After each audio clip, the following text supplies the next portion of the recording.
Sasa tunarudi kwa Suleimani, tumalize darasa yetu. Suleimani pamoja na ukubwa wake wote, miongoni mwa vitu alivyopewa, alipewa urafiki na Azrail. Tulitokea hapa, msisahau. Alikuwa rafiki yake kipenzi. Alikuwa alimwambia mapema, bwana, ukifika wakati wa kufa usije ukaniua ghafla, nijulishe ndugu yangu. Ni hadithu sahih, nijulishe. Una wasiwasi gani na wewe mtu? Nipate kujua. Kweli ulifika wakati wake, akamwambia mzee, imebaki time kadhaa nije kukuchukua. Basi kwa sababu alikuwa ana authority kwa hawa majini na mashetani, akawaita akawaambia, nitengezeni jumba kubwa ili nipate kuabudu. Sawa sawa, likajengwa jumba, si haraka majini shekhi, dakika jumba lishakuwa.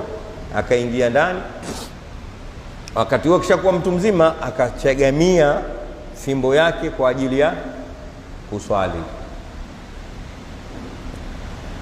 Anaswali ndani ya swala, wakati wa kifo ukafika, Mungu akamchukua. Ndio hiyo, falamma qadaina alayhi almaut, akafa akiwa anaswali, lakini ameegemea nini? Fimbo yake. Majini wakawa hawana habari ile, wako mbele yake, wanaendelea kufanya kazi zake. Tena kwa kuwa walikuwa ni mtu wakimuogopa sana, walifanya kwa heshima na tadharu ya hali ya juu. Kumbe mwenzao kesha kufa zamani, hawajui. Na kwa sababu alikuwa ni mtu kwa maana ya watu, hakuna aliyowajulisha kamba huyu illa dabbatul ardi taakulu min sa'atahu, isipokuwa kidudu cha ardhi, inasemekana uchwa. Umeelewa? Mtu wa kawaida yake ni kula mbao, vijiti. Yule bado kategemea fimbo na kesha kufa.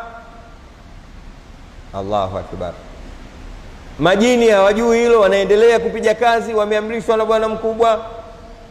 Mchwa hajui, na kuna askari wengine wa Mwenyezi Mungu Subhanahu wa Ta'ala. Kaona kijifimbo kimesimama kama kawaida yake, upita katikati ya ubao. Wakaanza kula mpaka ile fimbo ikakosa nguvu ya kumchukua, ikabaki unga, akaanguka bwana mkubwa.